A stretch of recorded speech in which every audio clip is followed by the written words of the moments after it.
Well, Eric, getting things kicked off here this week, kind of looking at an early spring for a lot of folks here this week. We're talking some higher temperatures this week, but before we kind of get into the temperature side of things, let's focus on that precipitation because while we're getting a little bit of a heat wave, we still had a little bit of snow, especially in Iowa here just this last week.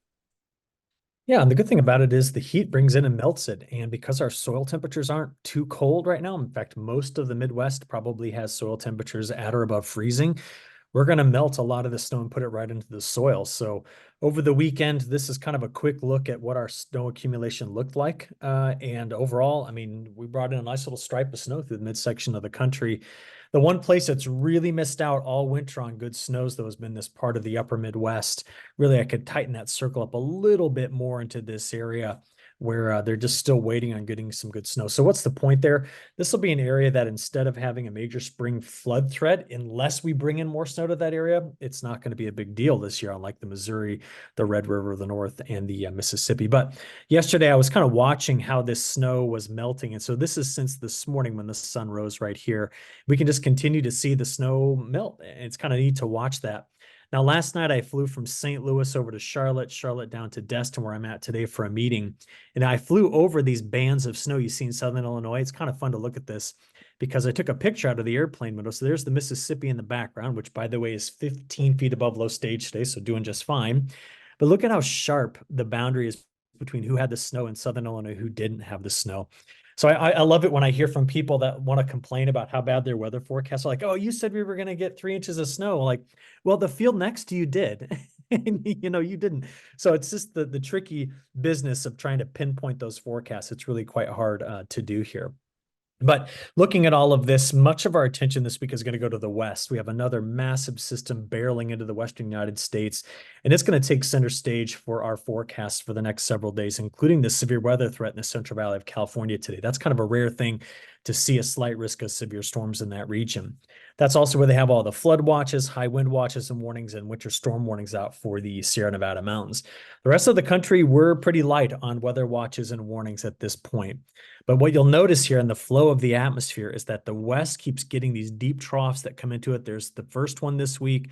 There's another one coming in late this week. And then what I'm excited about in this pattern is by Friday, you see the cold air that's over the Bering Sea and the very warm air to the south of it here where I drew that arrow.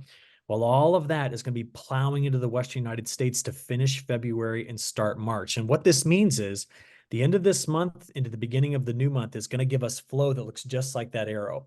Now, what's the point of all of that? If you get the atmosphere to kind of look like that weird check mark I drew there, where it comes into the west, dives, and then ejects from the southwest to northeast, that is a very, very active setup for the month of March, including the risk of some northern plain snow, the risk of big snows in the west, and also the risk of severe weather and heavy rains in the central United States, eastern United States, and southeast. So for meteorologists, this is kind of an exciting pattern. We need this to come through so that we can start to really work against the longer term drought stresses we're still trying to undo.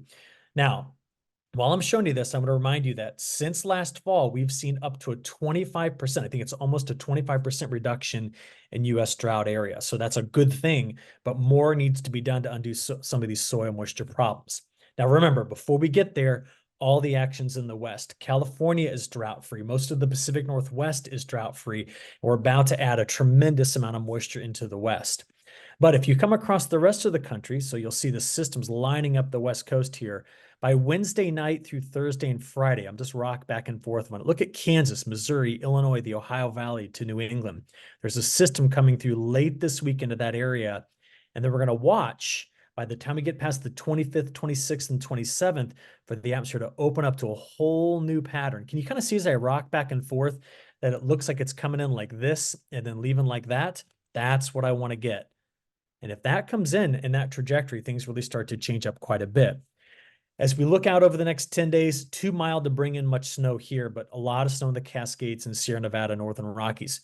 Fantastic. We need to fill in the holes in the Western United States where there still needs to be more snow. So I'm thinking about spring irrigation issues and summer irrigation issues, snowpack in the Western mountains. It still needs to build up in the Cascades and Northern Rockies.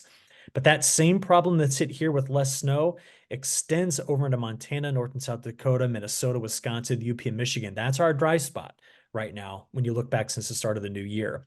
So what I'm excited about is that this drier area for much of the next 10 days begins to fade as the jet stream does this. See it? That's out there March 2nd. Strong subtropical piece. Look at that curl. That's why we started to see the new longer range outlooks for week 2, which get us in the beginning of March, to start to be favorable for a much more active go of it. And that continues through most of March. This is the newest outlook for March, and that green means above average precip. I think March is going to be an active month. If I had to just put a number on it, I'd say we're going to have 4 systems in the month of March that roll out of the middle part of the country. We're on a pace of about 1 a week, and that's a good active March overall.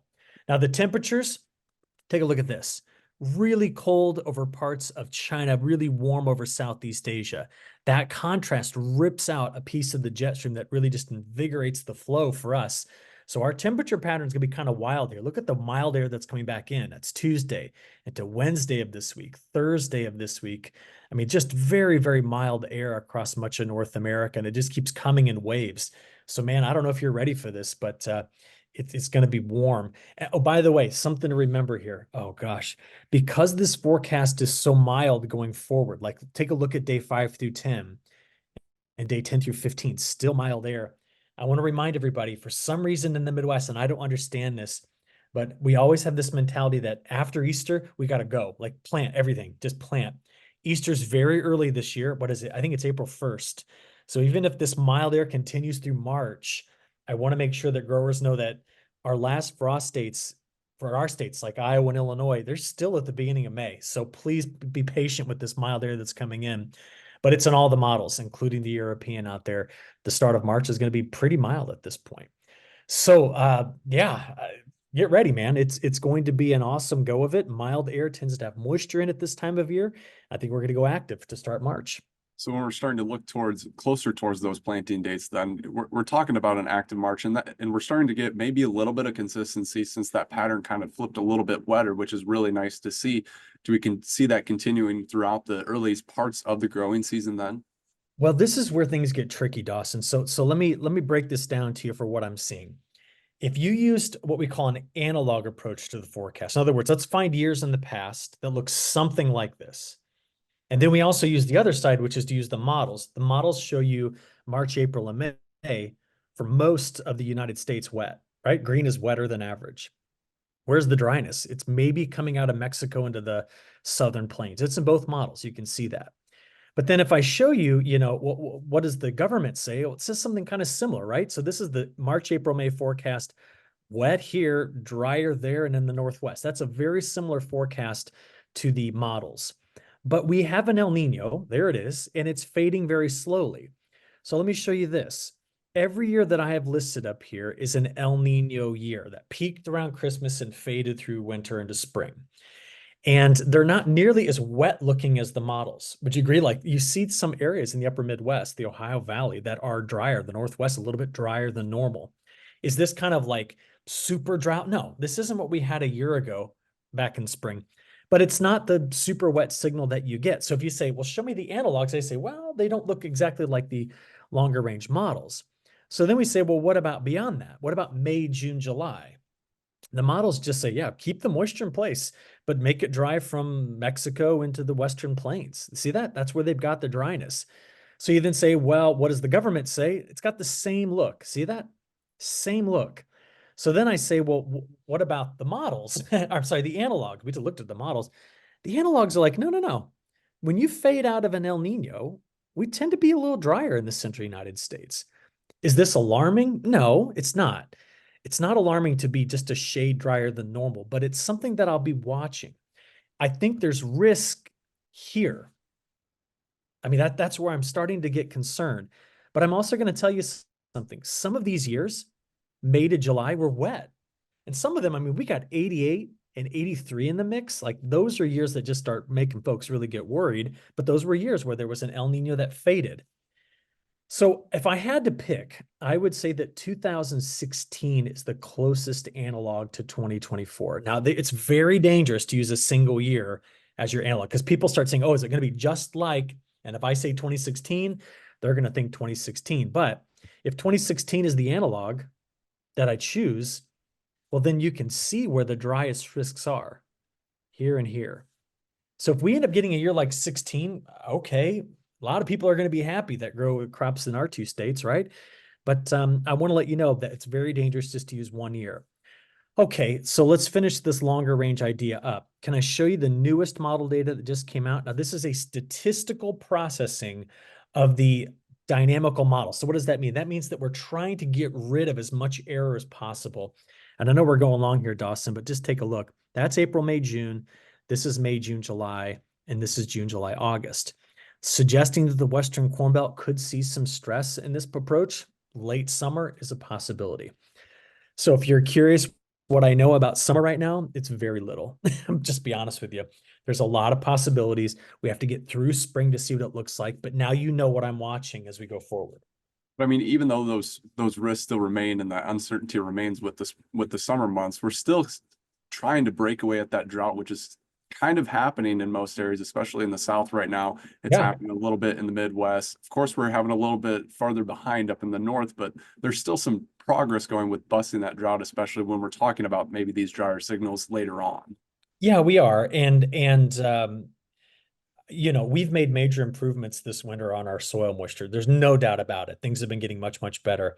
It's just, I mean, you know what the markets are doing right now. And if they're looking for any sort of a bullish signal, it's going to take something way bigger than what I just showed you in terms of risk on our crop than what I just said to start to get things to move in a different direction.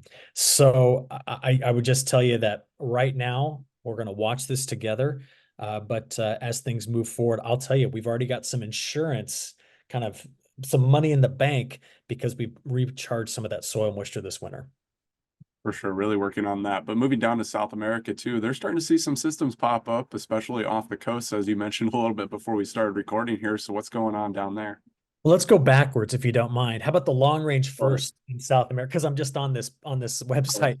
This might be interesting news here. This is now the third month in a row that all of our models have shown up with dry conditions for April, May, June. So you need to think of that as like grain fill post pollination for safrinha corn. And just to show you, safrinha corn, here we go, has been going in pretty fast in Mato Grosso, right? So if we start to see that we're getting a drier signal in the center west area, some of that safrinha corn could miss out on some good moisture at some point out there, maybe late March. In fact, the new long range forecast for March showing up a bit drier in this area. Still wet in Argentina, southern Brazil, northeast, but that center west area, I think we got to keep an eye on, really keep a close eye on. Now, what's interesting today is that looking just off the southeast coast, like here's Rio de Janeiro, so you're right here, there's actually a tropical system. Tropical systems are extremely rare in the South Atlantic, but there it is sitting and spinning. Now, it's going to go off this direction, so it's not making rain for southeast Brazil, but it's still quite rare to see an event like that. And if you're curious, historically, we've only had a couple of tropical systems ever in the South Atlantic. It's too cold. The waters are too cold. You're in the subtropics. It's too dry. In fact, most of South America, both the Pacific and the Atlantic side, very rarely see tropical systems. So just kind of a fun little tidbit to kind of finish us up today. For sure. And just kind of moving forward, I mean, we're going to be continuing to watch those signals too, because I mean, I'm looking at the calendar here and it's already February 19th. So we're going to be looking at March here pretty quickly and kind of looking closer to that season when there is a little bit more certainty with that soil moisture moving forward. But again, for this week, thank you, Eric. Yeah, you bet. Good talking to you.